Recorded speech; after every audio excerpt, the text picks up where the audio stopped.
بسم الله الرحمن الرحيم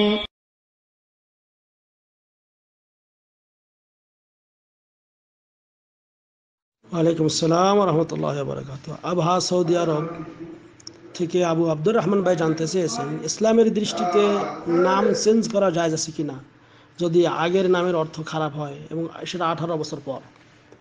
আলহামদুলিল্লাহ সাল্লাতু ওয়াসসালামু আলা রাসূলিল্লাহ। জি সম্মানিত ভাই, ইসলামী শরীয়ত একটা সমাধানমূলক শরীয়ত, যেখানে মিথ্যা এবং অপসংস্কৃতি পাশাপাশি অন্যান্য নোংরামির স্থান নেই। তাই তো ইসলামী শরীয়তে নামের পরিবর্তন জায়েজ, যদি সেটা খুব ভালো অর্থপূর্ণ না হয়, খারাপ অর্থ হয় অথবা অন্য অর্থ বহন করে যেটাতে শ্রুতিমধুর নয়, বা শ্রুতিমধুর হলেও তার অর্থ যদি খারাপ হয়, এটা চেঞ্জ করা জায়েজ। যেমন এই প্রসঙ্গে কিতাব আদাবুল মুফরাদ, সহিহ বুখারীর আদাবুল মুফরাদে একটি হাদিস বর্ণিত রয়েছে যে একদা একটি দল নবী করিম সাল্লাল্লাহু আলাইহি ওয়াসাল্লামের কাছে আসলেন এবং তাদের মধ্যে এক লোক ছিলেন, তার নাম ছিল আব্দুল হাজার। আব্দুল হাজার মানে পাথরের বান্দা। ফাকাল নবী সাল্লাল্লাহু আলাইহি ওয়াসাল্লাম, তখন নবী করিম সাল্লাল্লাহু আলাইহি ওয়াসাল্লাম জিজ্ঞেস করলেন, মাসমুক, তোমার নাম কি? ক্বালা আব্দুল হাজার, তিনি বললেন আব্দুল হাজার। ক্বালা, আল্লাহ নবী বললেন, লা আনতা আব্দুল্লাহ, না, আব্দুল হাজার নাম রাখা যাবে না, বরং তুমি হলে আব্দুল্লাহ, আল্লাহর বান্দা। তো এখান থেকে এটা প্রমাণিত, কারো যদি নাম এরকম আব্দে শামস, যেমন আবু হুরায়রা রাদিয়াল্লাহু তাআলা আনহুর ইসলাম গ্রহণের পূর্বে তার নাম ছিল আব্দে শামস, আর ইসলাম গ্রহণের পর তার নাম আল্লাহ নবী সাল্লাল্লাহু আলাইহি ওয়াসাল্লাম রাখলেন আব্দুর রহমান।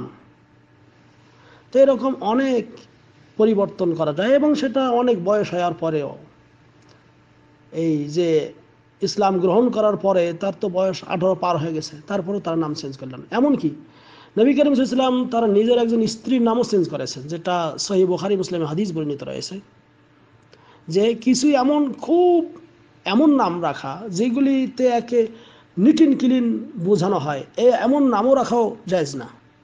যেমন আবু হুরায়রা রাদিয়াল্লাহু তাআলা আনহু থেকে বর্ণিত, তিনি বলেন, আন্না যায়নাব কানা ইসমুহা বাররা, যায়নাব রাদিয়াল্লাহু তাআলা আনহা, তার নাম ছিল বাররা। বাররা মানে পবিত্রা।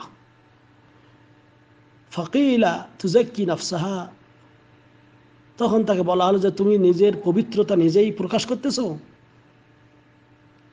এজন্য আল্লাহ নবী সাল্লাল্লাহু আলাইহি ওয়াসাল্লাম তার এই বাররা নামটা চেঞ্জ করে ফাসাম্মাহা রাসূলুল্লাহ সাল্লাল্লাহু আলাইহি ওয়াসাল্লাম যায়নাব। আল্লাহ নবী সাল্লাল্লাহু আলাইহি ওয়াসাল্লাম তার নাম এই বাররা থেকে যায়নাব করলেন, যে তোমার নাম হলো যায়নাব। তো এখানে যেটা প্রমাণিত সেটা হলো যে খুব পবিত্র বোঝায় এমন নাম রাখা হয় কি নাই, বৈধ না।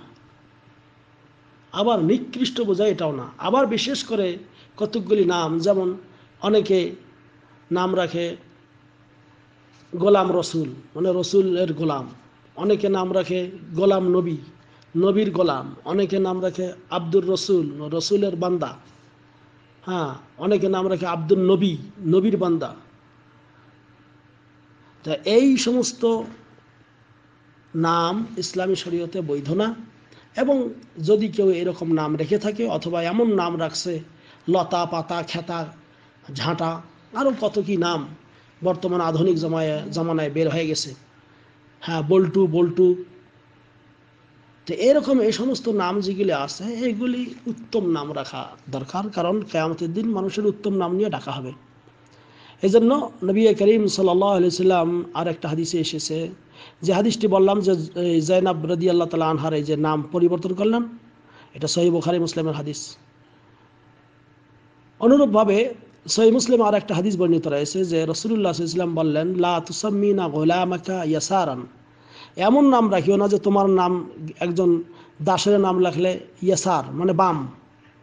আমাদের দেশে একটা গালি হয়ে গেছে যে বামপন্থী, আর কিছু হলো ডানপন্থী। ডানপন্থী ভালো, কিন্তু বামপন্থী ভালো না। হ্যাঁ, আবার ওয়ালা রাবাহান, রাবাহান মানে খুব লাভবান, এমন নাম রাখাও যাবে না। ওয়ালা নাজিহান, নাজি, ওয়ালা আফলাহা মানে সফলতা, এরকম নাম রাখাও যাবে না। বরং তোমাকে যদি এগুলো নিয়ে ডাকে হয়তো তুমি সেরকম নাও হতে পারো। আপনাকে রাবাহান বলে ডাকলেন মানে হে লাভবান লাভবান, কিন্তু আপনার হয়তো কোনো ক্ষতি হয়ে গেল।